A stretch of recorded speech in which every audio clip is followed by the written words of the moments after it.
Hey everyone, it's Noah from Golden Productions, and today I'm going to tell you why Pirates Online is not just my favorite video game, but should be yours too.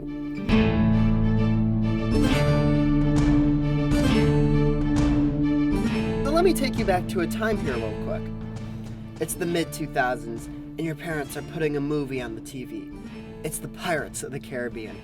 You're instantly captured and engaged by the fascinating and ever-oscillating... Oh? Oh, that's not what they thought? Oh. Okay, let me try that again. You are instantly captured by the intense action of Jack Sparrow and his ever-witty one-liners, along with the crazy battles between swashbucklers, the Navy, and Barbossa. Around this time, smaller computer games were becoming available. No longer did you need a whole console or DS system to play video games. To some extent, you could just use your browser. This is part of the inspiration for Disney. Of course, besides... Yeah, we're going to talk about you later. Let's talk about Pirates Online for a minute. The Pirates of the Caribbean Online, the original video game. And I'm not talking about the even better The Legend of Pirates Online. I'm talking about the original game. Yes, it gets that complicated. The original Pirates Online was an MMORPG game by Disney. There was only ever online mode. You couldn't really play offline. The closest you could get to is a rather unpopulated server within the game. This game had pretty much had all the features you could ever ask for in a game. Its backbone is its story quest. The game has hundreds of quests, actually, and it was almost impossible to complete all of them. This meant that there was always something to do within the game. Even more than that was the fact that you were basically free to do whatever you want at any given time within the game. It was pretty much up to you what you wanted to do. If you guys remember Club Penguin or Pixie Hollow, it's similar to those games, or even Toontown for that matter. But it just has way more to it. You theoretically could just not do any quests at all throughout the game and get a great playing experience. But quests did add things to the game, such as new weapons to give you new things to work for. There are many islands within the game that you could sail to, or if you completed quests, you could even teleport to these islands. Each island featured unique scenery and opponents based right off the movies, along with adding some plot of its own. I could go over every feature in the game, but John Fowle Roberts pretty much beat me to that. He created a video right as the game closed, a 3-hour video basically going over the surface of all features within the game. All features within the game are very, deep. There's a lot to those features, so he pretty much showed the icing of the cake, but still, it gives you a really good idea, and I'm going to put the link of that in the description below so that you can see what I'm talking about. There is so much to the game, and if you've never played it before, it might seem crazy how a game this small could have so much to it, made by Disney. This game is all about the freedom to do whatever you want, but it's also driven by quests. And no video could ever really truly show the full picture of what the game was. It's an adventure game after all. It's meant for you to drive your own story, Captain. You can loot, you can sail, you can do all the story quests through the perspective of a pirate in the movies. I can tell you from my own experience as a kid, I'd come home every single day from school and I'd just put on this video game on the computer and start grinding away for a few hours to even have the possibility of getting a cursed weapon. But this is the original game we're talking about, by Disney. There was a free-to-play version of the game, which you were only really allowed to get so far before the game just cutting you off a bit right then and there. But if you paid for a membership of the original game, then all features were unlocked. You could do whatever you wanted throughout the game. But just remember that Disney is a company, and Pirates Online was meant to earn them money. And in 2013, when they didn't have the resources to keep the game going, they shut the game down with everything else that came with it, and everyone looked at each other and said, why? This game got such a huge following for very good reason, and Disney was now just taking that all away. To a lot of people, including myself, this game was my childhood, and many others fall into that same boat too. And they pretty much put a lot of their resources into one game. Their one MMORPG game that was staying up, Club Penguin. But funny enough, Club Penguin is actually shut down later too. So, wow, really worked out successfully there, didn't it? So people without a game to play. The creative minds within the community of the game and all the fans that the game accumulated throughout the years started to come together with an idea.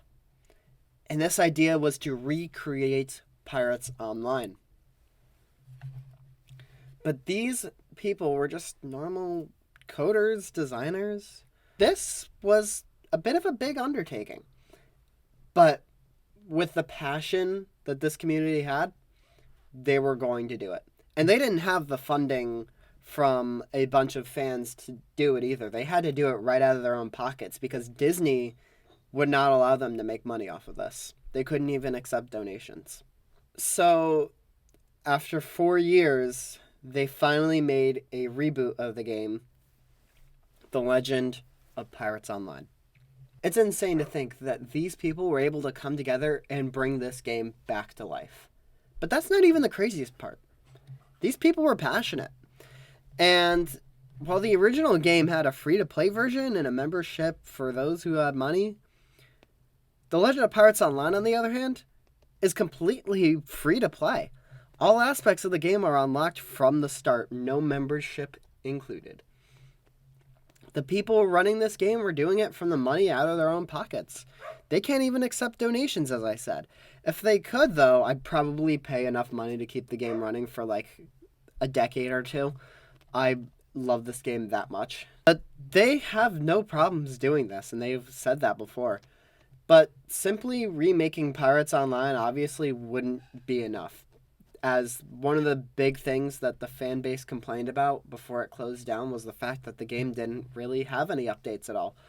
And the game started to feel just old after a while because it was the same thing all the time. So this new group of coders and this new team decided to come together and not only remake the game, but add brand new things all the time to it. And this showed in a huge way in 2018 when they came out with a huge update which introduced new areas of the game, the Forsaken Shallows. This also had brand new weapons and enemies added as well, such as the Spout and some bosses. This showed the player base that this group of coders and game makers were for real. And in a very big way, too. The game is always kept fresh with seasonal/holiday quests all the time, which introduces new areas and opponents on a consistent basis. Actually, a couple weeks ago from the recording of this, they released a brand new island to the game, Bigglewater, which has brand new people, brand new characters, and enemies to the game. Not only that, but it also adds brand new quests to the game. As there is so much to do within this game, they just added even more just a week ago. So the reason why I say this game is also your favorite game is because it has basically all that you could ask for within a game. It's got the free-range sandbox ability of Minecraft. It's also got fun quests to do and discover all the time. With some really interesting, or in the case of the Raven's Cove story quest, depressing stories, there's always a quest to be taken on. There's also looting. You could just kill opponents throughout the world and sink ships to try to get your hands on famed or legendary weapons to cement yourself as one of the greatest players of this game ever. In the original game, I only had like 2 legendary weapons and neither one of them were cursed. In the current game, I've been playing for how many years now and I still don't have a legendary weapon. It is difficult to get your hands on a legendary weapons. But somehow I have almost all the famed in the game. I don't want to talk about it. Not to mention it being online, which pretty much gives you the ability to meet new people all the time. And this is something that the original game encapsulated well, because you're all interested in pirates. All of you.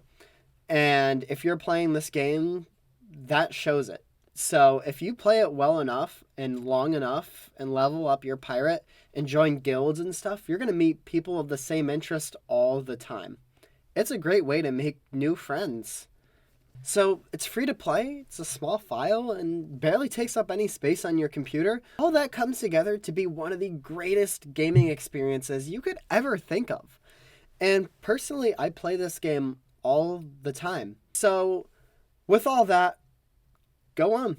Go on for your adventure. The best you can do right now is at least give it a shot.